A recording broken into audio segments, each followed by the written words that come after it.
Francis couldn't believe his eyes as the guy hurriedly left the room. Debbie hunched over at the edge of the bed, holding the blanket against her body, unable to meet his gaze. His chest burned and his throat constricted with pain. He had exhausted himself emotionally. He, however, inhaled a deep breath and breathed out slowly. Deborah. She made no response as she coiled into a ball, covering her face with her hands. Deborah, he called again. What have you done again? How could you do this again? Is it a curse or something? Wasn't that your ex that maltreated you? He prayed he wouldn't lose his mind. Her lips quivered and a cry escaped her. I am sorry, she whimpered. Cold anger and raw hatred began thrumming through his veins, and he took hold of the plastic chair close to the TV and swung it against the wall. The chair scattered into pieces, making a clattering noise on the floor. You are sorry, he gritted his teeth as he advanced towards the bed while she recoiled further. You were sorry for the last one, and the one before, and the one after that. And now you are sorry again. He basked in silence and sat at the tip of the bed. Frustration crinkled his eyes. I am so sorry, Francis. Please, she sobbed, edging closer to him. But the look he gave her made her move back. What exactly is your problem, Deborah? Why do you like hurting me this much? Is it a crime to love? This is the 3rd year of our relationship, for God's sake, and you had to cheat on me on the day of our anniversary, he lamented, and dipping his hand in his pocket, brought out a box. Look, I said look up, he shouted at her. She gasped as she saw the ring, her lips quivering. Francis, please forgive me this last time. I promise it won't happen again, she pleaded amidst sobs. He laughed bitterly. Because I am a fool, right? She stood up frantically and clung onto him. Francis, you love me. You still do, don't you? He smirked, cocking his head to the left and rolling his eyes to the right towards her.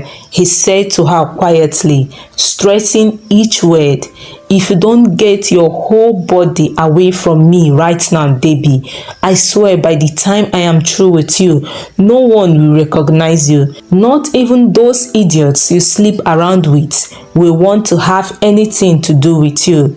She gasped both at the words coming from him and the formidable look he gave her. She immediately recoiled from him. She huddled in a corner, her face in her hands, sobbing. He returned the box back into his pocket and taking a few steps towards the door, he stopped, taking another look at her. I hate you, Deborah, for using the love I have for you against me. He opened the door and left, slamming the door behind him. Debbie immediately wiped her face with her hands. She slowly walked to the other part of the room and stopped in front of a wooden box hanging on the wall. On it was boldly written, First Aid. She opened it and dipping her right hand inside, she brought a small container, which she opened hurriedly and brought to her lip. She tilted her chin up as the content from the container found their way into her mouth, shutting her eyes as the taste of the pills hit her. She swallowed as she replaced the cover of the container, taking it with her while forgetting to close the first aid box. Taking a few strides to her standing mirror, she stopped as she examined herself in the mirror, her face expressionless as she remembered that her fiancé had just caught her in bed with her ex. She hissed and walked to the bathroom. She sighed as the cold water from the shower ran down her warm body, and so many thoughts began to find their way in her mind. How could she have forgotten it was their anniversary? She should have known he would want to do something stupid like coming to her room unexpectedly. Even though they are in a relationship, he shouldn't have to come unannounced. And so what if he is the one paying the house rent? She really should have asked Pippi to take her to a hotel. Mother would be so mad for sure. She turned off the shower, wrapped herself with a towel, and walked out of the bathroom. Mother has always liked Francis. She was even the main reason why she was still with him, else she would have left his poor ass long ago. Maybe it was because he was a medical doctor, she grimaced. A boring doctor who seldomly had time for her. Or maybe it was because he was a little bit fine, still not as handsome as Pippi if placed side by side. She plugged the hair dryer and pressed the button, bringing the dryer closer to her wet hair as the cold wave blew into it. It would get warmer, she thought, if she could only have her way this time. But she knew her mother wouldn't agree. She was always saying how good Francis was. Someone would have thought she actually brought them together. She cocked her head to the other side, which was still a little wet. Doing so, she caught her reflection in the mirror with her voluminous hair and pointy nose, coiled eyelashes and perfect jawline, a killer shape and a beautiful skin. Who else would have been chosen to be the campus queen aside her? No one. These features and many more had lured so many men into her bed. All she needed to do was snap her fingers and men would follow sheepishly. She was a celebrity and idol. She would enjoy it to the fullest. Her mother was just the problem. She knew she had no choice than to see her that day. She knew what her mother would say, but she would still go see her. After all, she wasn't ready to lose the only parent she had. The speakers were bursting with all their minds as the DJ kept spinning, doing what he could do best. Many hands were raised up as their owners moved in rhythm to the deafening music. Sweltering bodies crowded the enclosed space, their hips gyrating in emphasis with the pulsating music, which was reverberating around the open air. Vibrant laser lights beamed across the wooden dance floor. Couples pressed their bodies against each other in an interlocking moment of serenity. He really shouldn't be here. It was a bad idea. He needed to go back. He felt a vibration on his chest, and in a moment he brought out his phone. He wasn't surprised to see Romeo's face on the bright screen. Too late. He's been spotted. He had no choice now than to go ahead. He found him seated in a less crowded corner of the floor. What seemed like 10 bottles of beer and expensive wine were on the table before him. And of course, he was flanked on each side by two ladies. Francis scowled. Romeo would never change. He had called him here, and being his best friend, he had no choice than to go. Who else could make him forget his sorrows and worries if not his crazy best friend, Romeo? Ladies, meet my man, my best friend, the one and only Dr. Francis Jonas. He introduced him proudly to the ladies, who all chorused, "Hey, Francis, these are my babies," Romeo continued as he drew the lady by the left closer. "This is Bella and this is Nessa." Francis nodded with a smile. "Hi ladies, how you all doing?" They returned his greeting with smiles and he took a seat. "Man, I've been waiting for you. What happened to you?" Romeo demanded, passing him a bottle of beer which he held in his hand, not drinking yet. "That chick cheated on you again?" "Yep, she did it before and she did it again," he replied, raising the bottle to his lips as he added, "Just like you said she would. Man, I cannot take delight in your sorrow. I am really sorry," Romeo replied, lowering his head. "That shit isn't loyal. The girl is just a total hoe." He shook his head. "I still don't know why good men end up with hoes like her." Francis shrugged as he lay slouched on the seat while he paid languid attention to his friend. "This is why fooling around is so much better," Romeo continued. "Everyone knows I am as rich as anything, thanks to my dad. Yes, I am irresponsible and I play around. I am happy with the life I live. I have no reason to suffer any heartbreak because my heart is not involved. Get your heart involved and you are doomed forever." He sat up straight.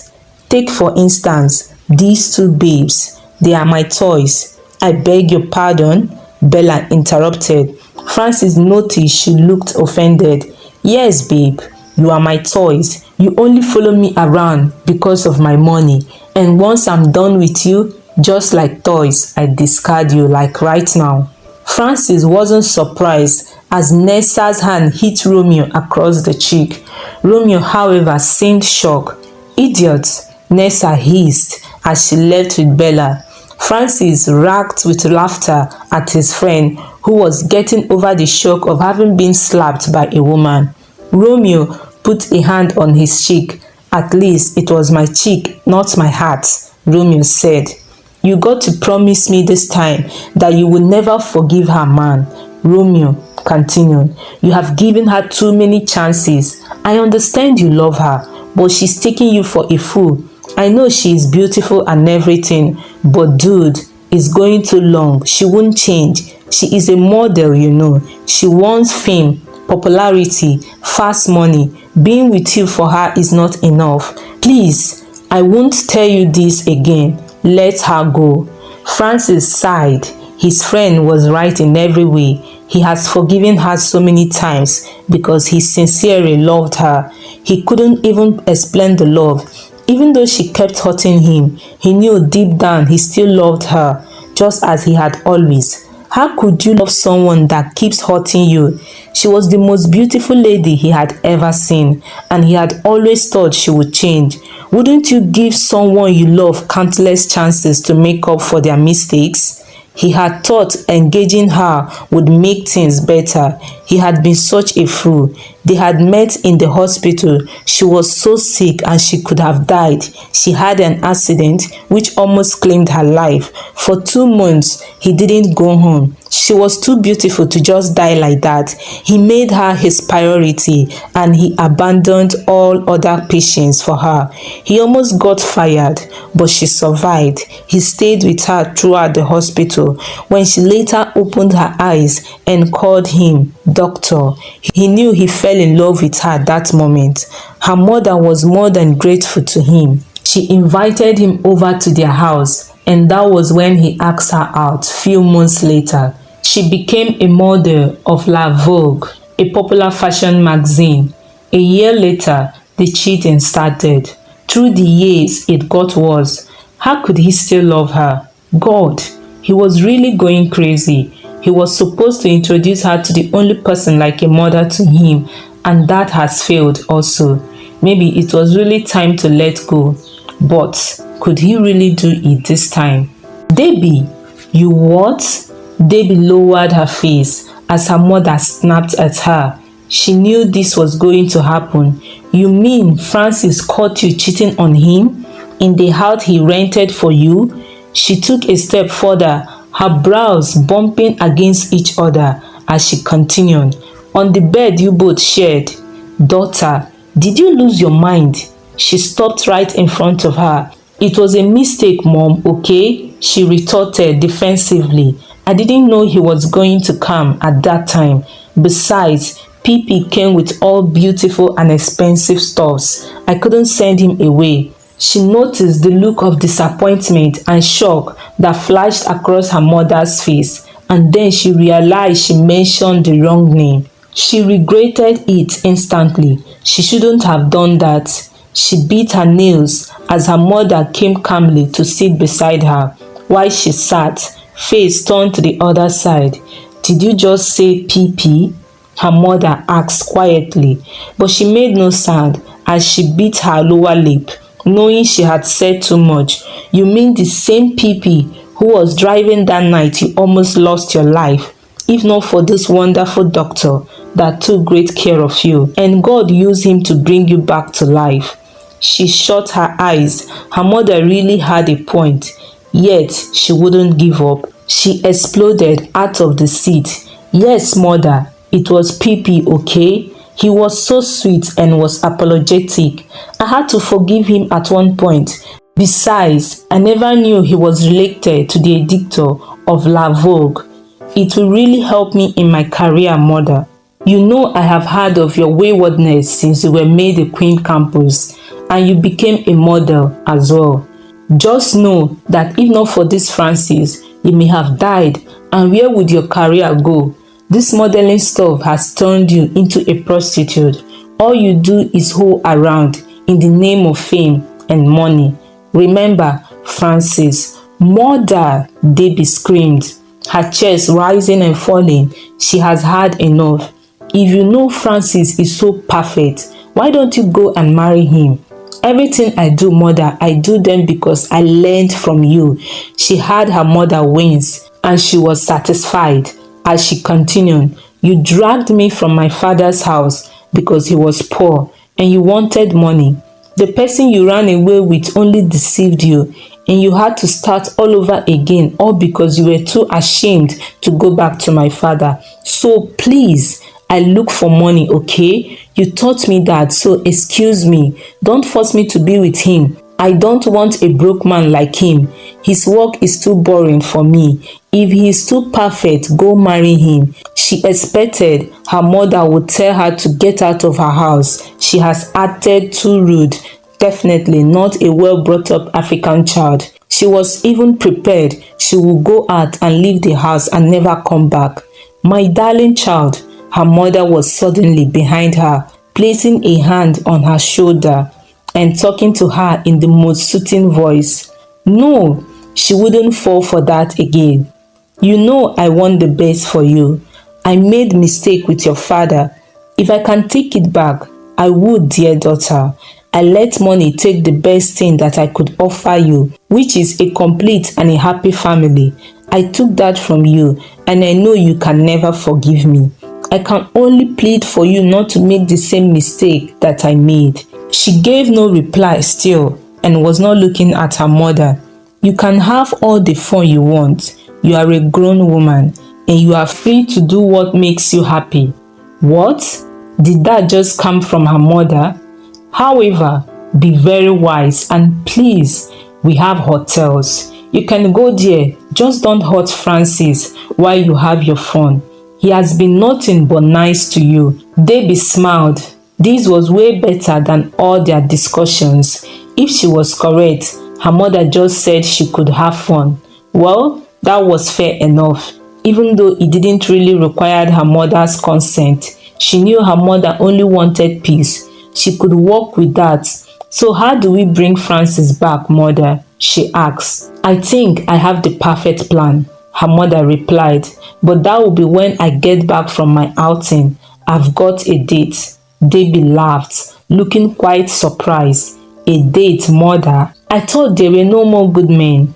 We got to manage the bad ones that are left, my darling. At this, they both laughed. All right, mother, let me help dress you up. Rosa, a final year student of Uniland, she works as a housekeeper for Debbie and Francis in their different houses. Francis pays her for the two jobs. She shuffled between the doctor's house and Debbie's place. She had been Debbie's housekeeper, babysitter, confidant, and almost like a sister, and they have been together for almost a year now. Having both jobs could have been tough, but luckily for her, the doctor never came home. He seemed to be deeply buried in his work, or maybe he came home, they just never met. Debbie would call her when she needed her, but it has been 2 good weeks and she hadn't even received a call, not even her salary. She needed the salary most, since she needed to pay her tuition fees and change that horrible phone. Talking of tuition, she scowled as she remembered that she still hadn't gotten over her writer's block. This was her last year in Uniland and she needed to finish with the release of a book that must qualify as the bestseller. How on earth would she do that? It was frustrating. Everyone would come out with a good story except her. She would never repeat a class. She walked into the kitchen and stopped, wide-eyed, at the huge pile of mess by the sink. The doctor came home last night. Of course he did, or who else would have created such a mess? She moved closer to the sink and began to wash the dishes. The doctor is around.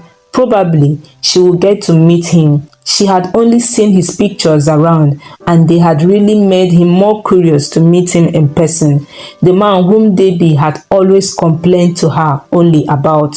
Maybe she could ask him about her salary.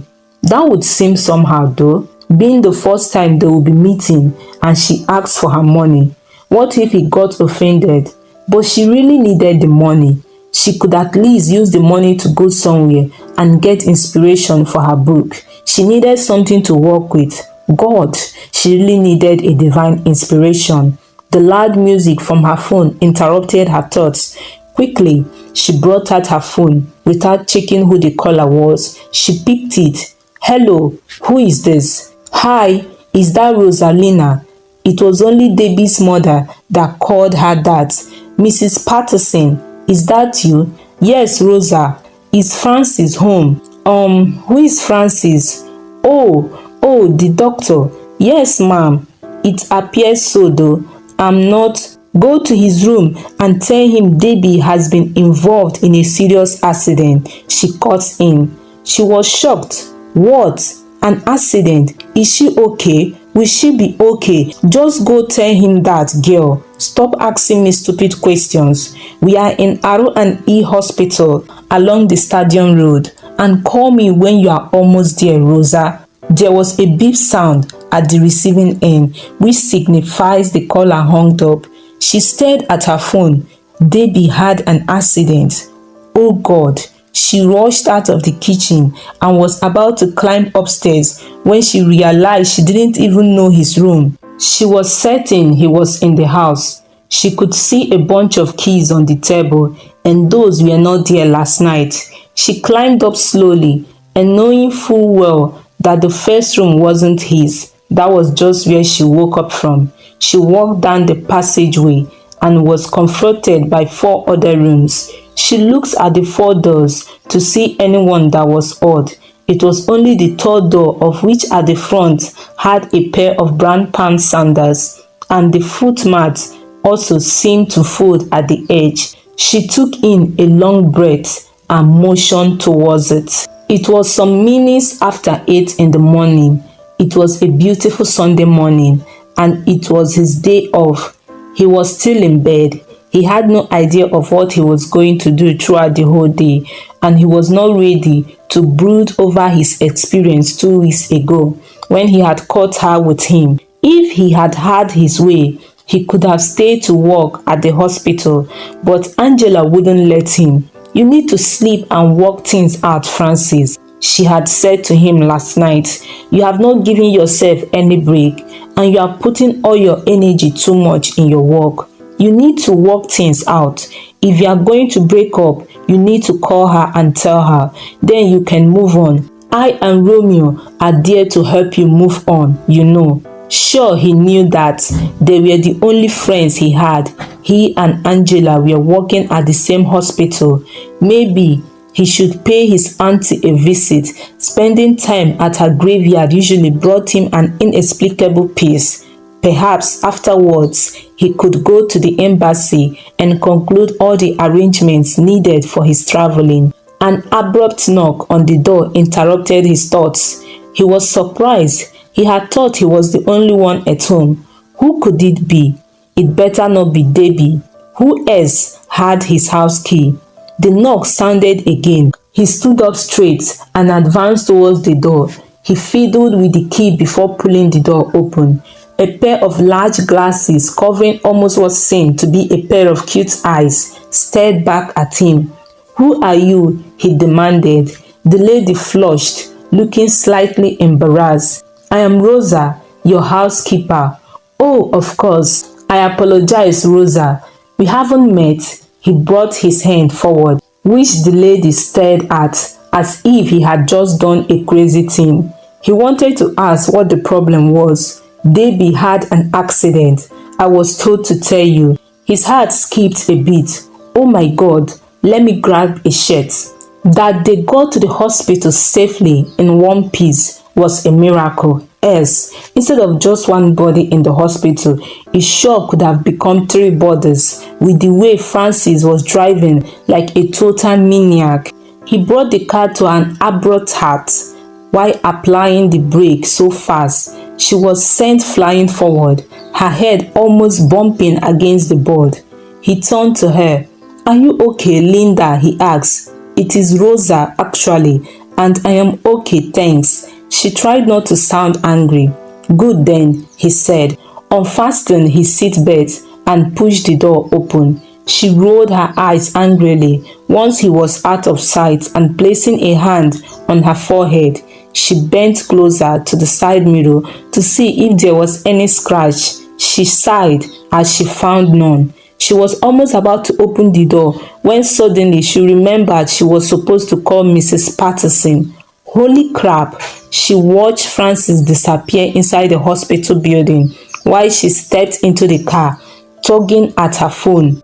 Stupid phone refused to come up. She hit it hard against the palm of her right hand and it brought up a faint light on the screen. That would do, she said to herself, and quickly scrolled through her last received calls. It was answered on the first ring. "What took you so long, Rosa?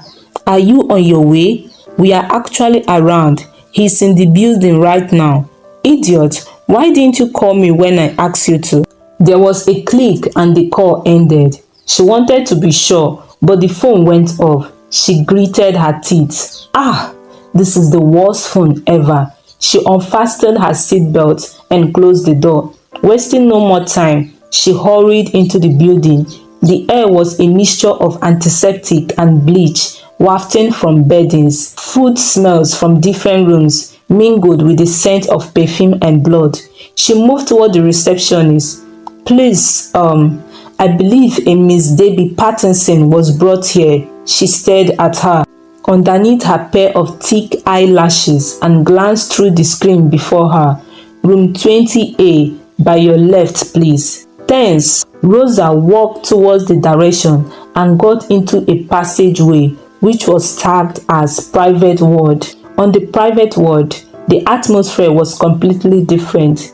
The air had a perfumed scent and the seats were polished. Every surface was dustless. She walked to the door with the tag 20A and pushed it open. 4 pairs of eyes met hers as she entered.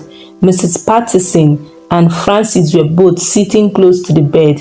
The doctor was bald and looked in his 50s. The nurse with him was scribbling in the note she held.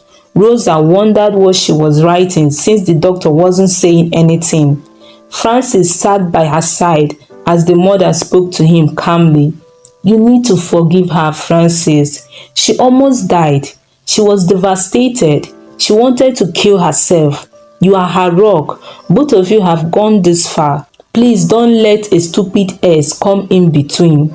You know I personally love you like a son, and I know you are the best thing in her life."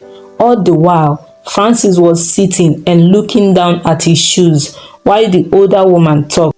There was no expression on his face, which could only mean either he wasn't listening or he pretty much liked his shoes.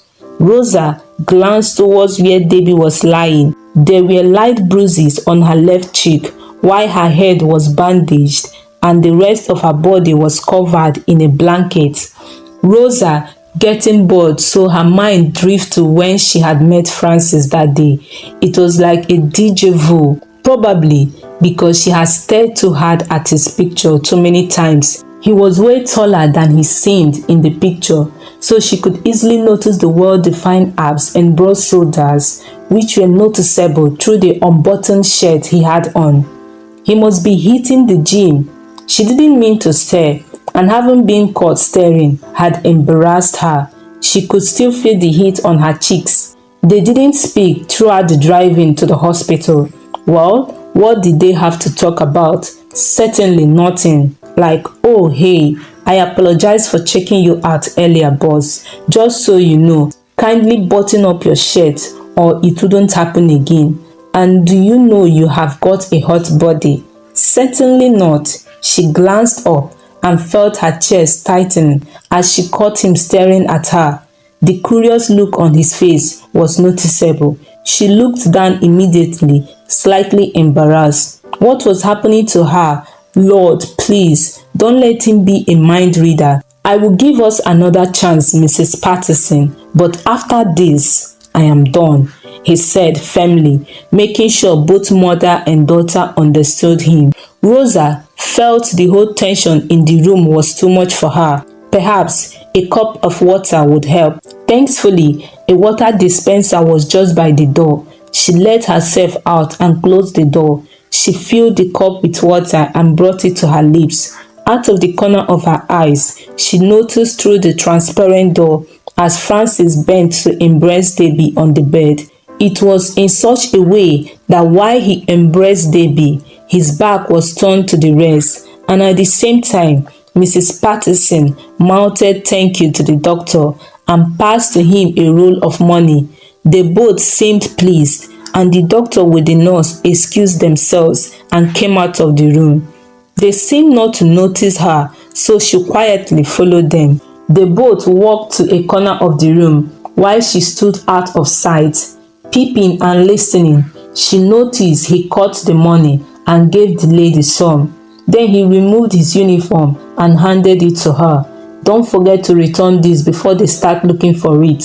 The lady nodded, and they both disappeared into the passageway that led out of the private ward. She frowned, wondering what in God's name was happening here. It was either these people were acting a Nigerian action movie or something fishy was going on. Why would Mrs. Patterson give the doctor money apart from their bills? And why did she do it in a hush? What service would require stealing someone's uniform? She thought. Just then, she saw someone. A man came out of the room tagged as Gents and who was on the phone. "I found my uniform. Tell Katie I still do not understand how it got there though." The man walked past her and disappeared down the passageway. She gasped as she realized what just happened. But why would the man pretend to be a doctor when he wasn't one? She stood, sagged against the wall as she tried to make meaning out of all this. You can only pretend to deceive someone that doesn't know something you know, or someone you are trying to manipulate to do what they wouldn't want to do, she said to herself. Didn't she read it somewhere that you would always see manipulation at the end result? She would need to take this step by step. Francis and Debbie must have splitted up, as deduced from what the mother said. He might not have come back to her if not for the accident that almost claimed her life. Now, Francis didn't know the doctor was fake. That means the whole accident must have been a fake one. Oh my God, they lied to Francis, she gasped as the realization hit her. Of course, she knew something was off. The way Mrs. Patterson was pleading as if she was reading from a script. A script, oh dear, it was all a drama. Oh, poor Francis. She knew she had to get back inside before Mrs. Patterson gets suspicious. She dawdled along the passageway. She couldn't help but feel how wrong the whole thing was. Thank you for watching. Please like, comment and subscribe for the next episode.